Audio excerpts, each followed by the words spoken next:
Yeah,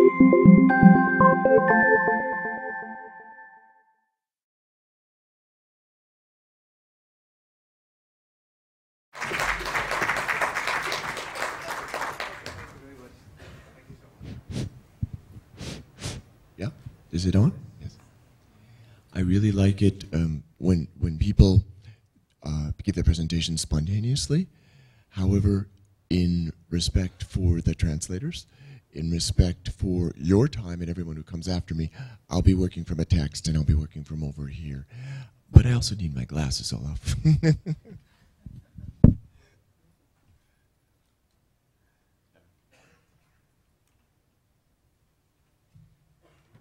All right, so hopefully many of you can see my glasses at least. This is the world's first conference on destinations seen from the perspective of travelers with disabilities.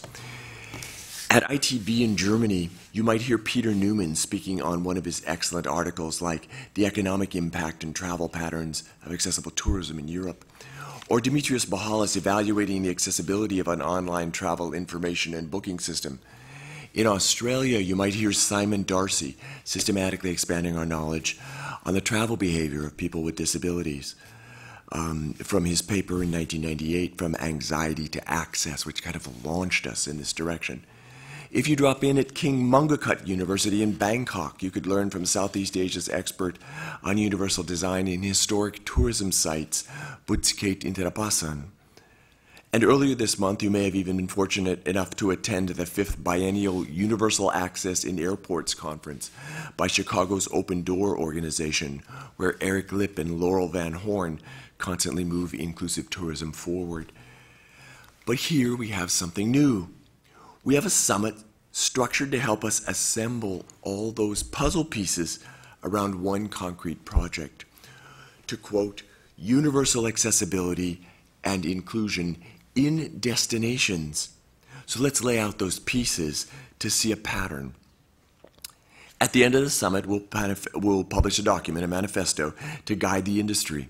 It will say things like, seize the business opportunity to widen the market base, develop products and services that are suitable for all customers, including people with disabilities, apply the principles of universal design, build the capacity of managers and staff by providing training. They all boil down to this one statement: mainstream access and inclusion in tourism. Now is the time. The market is here. Visualize us as a part of the world of travelers. Establish standards that make it possible. Hold yourselves as destinations accountable wherever place your business is in the ecosystem, the business ecosystem, as a destination manager, as a policymaker, as a hotelier, or as a civil sector organization. Tourism offerings need to distill what we know about access and inclusion so that a travel itinerary is a continuous path of enjoyment. Destinations are where all that we know about inclusion must come together in a seamless travel experience if we intend to reach the market that's seniors, people with disabilities, and those they travel with. And that market is huge. If we just look at the number of people with disabilities in the world, that's 1 billion now. And possibly 4 billion if you consider travel companions, and some estimates put it much higher than that. Those people whose travel decisions are influenced by disability and accessibility. There are estimates that by 2020, 25% of that travel population will have disabilities. What stands in the way of our goal? Well, partly it's reliable information, available in accessible formats. Faulty information is cascaded into our current reality, which can be very simply characterized as market failure. Before I was paralyzed, I was a Boy Scout. We went on lots of hikes. Some lasted for 1 or 2 weeks at a time. when inevitably when we asked one of the adult leaders, how far is it to our next campsite, you always got a very crisp, very consistent answer. Just over the next ridge. The takeaway? As a traveler, if you don't have reliable information, there's always somebody ready to give you useless answers. And why do I say that? Because the data proves it. Earlier this year, I translated into English Brazil's first national study on the travel behavior of people with disabilities. I'll editorialize here, it's long overdue. It's long overdue in a lot of countries. One response that was unanimous about the country that just hosted a visit from the Pope, the 2014 World Cup, and will host the Paralympics, all disability sectors that were surveyed, blind, deaf, cognitive, and mobility impaired, unanimously reported that the destination information available was reliably useless, if not outright false, in relation to accessibility and tourism. And yet, Martin Heng, there back towards the cameras, had 1 week to prepare. He's a tetraplegic from Lonely Planet Travel Publications. 1 week to prepare for an around-the-world tour. How far have we come in making travel for people with disabilities possible? Far enough that Martin is here in Montreal, halfway back home to Melbourne, Australia. Tomorrow morning he'll talk and give us his up-to-the-minute impressions on what's going on in the world out there. The need for information relevant to travelers with disabilities keeps resurfacing, but that information is not yet provided in the mainstream. A couple months ago, Martin told me that he had located 24 online destination accessibility sites. He was seeing entrepreneurship in action, meeting that need. I mentioned Martin's findings to Ivor, and Ivor educated me further, and I quote from an ENAT publication.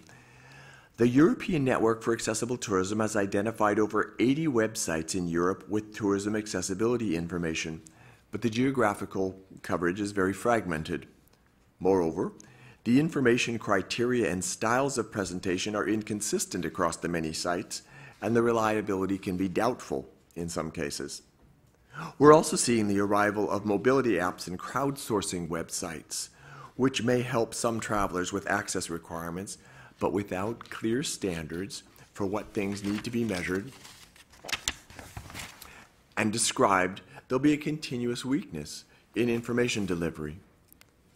Greater harmonization or standardization of information is needed. Otherwise, the traveler cannot hope to find accurate and reliable accessible information.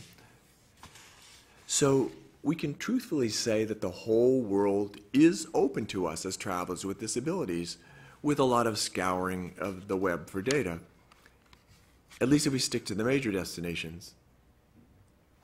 And yet, even that's not a sure bet. After physical access, what remains is the human factor, what makes inclusion possible. The study, Mapping Skills and Training Needs to Improve Accessibility in Tourism Services, carefully examines 20 training programs, mostly in Europe. This study is essential reading, by the way, for any destination that hopes to mainstream access and inclusion by professional development. In part, its conclusion says, the maturity of a tourism destination does not seem to have any bearings on the availability of training courses for travel professionals on travelers with disabilities or on the uptake of accessibility. So the knowledge relevant to create and cultivate inclusive destinations and inclusive product is not being transferred into and throughout the industry through quality training. The industry is also not, in general, hiring disabled individuals. And their life experience gives them specialized knowledge as well as a self-interested motivation in making sure that the companies that they work for are providing quality service. In other words, fully preparing travel industry workers for this rapidly expanding market is not yet a part of the business culture. I'm often surprised where the attitudinal information required to achieve inclusion pops up. Frequently, it's in smaller, isolated destinations that we find the quickest response time. Perhaps that can come because they can more easily manage each other or even access a culture, an historic culture of hospitality, drawing from traditional roots like the Pacific Island aloha spirit, or, excuse my Sanskrit, Atiti Devo Bhava from India's Upanishads, which in Sanskrit means the guest is God. Now, this afternoon in Parallel Session 10, Accessible Destinations, you'll hear from 3 such destinations that I've had the good fortune to watch grow and succeed over the years. Rosanna Tudor will speak on the public-private civil sector partnership model of the last 10 years that's known as Fully Accessible Barbados. Eli Mary will talk about how Israel for All has educated its suppliers and shaped the industry locally to mainstream tourism for deaf, blind, and mobility-impaired travelers. And Judith Cardenas is the owner of Cancun Accessible. She not only dominates the Yucatan Peninsula in inbound tourism for people with disabilities, but she also mentors the next generation of Mexican travel professionals in the college courses that she teaches. So talk to Judith about preparing the travel industry and travel industry workers beyond the basics. And yet, each of these destinations is held back from their full potential. They can't reach scale because a puzzle piece is missing, and that's the international standardization that you'll hear us talk more about and promote as a goal and a follow-through product at the end of this summit. So let's throw ourselves behind the International Standards Organization's ISO standards for accessibility, but always as a supplement to the humanizing force of local standards of accessibility. Thank you. Of local standards of hospitality that take the crucial step from mere compliance to the real goal, which is a heartfelt and seamless social inclusion. How did we get this far? Where simple accessibility in many places is now a given, and allowing cultural sustained seamless social inclusion to become a priority. Well, really, it took decades of work. It's taken visionaries working together and not just individual pioneers. It's required those groups of visionaries to work together on groups of problems that function as systems. It's taken political will and business skill.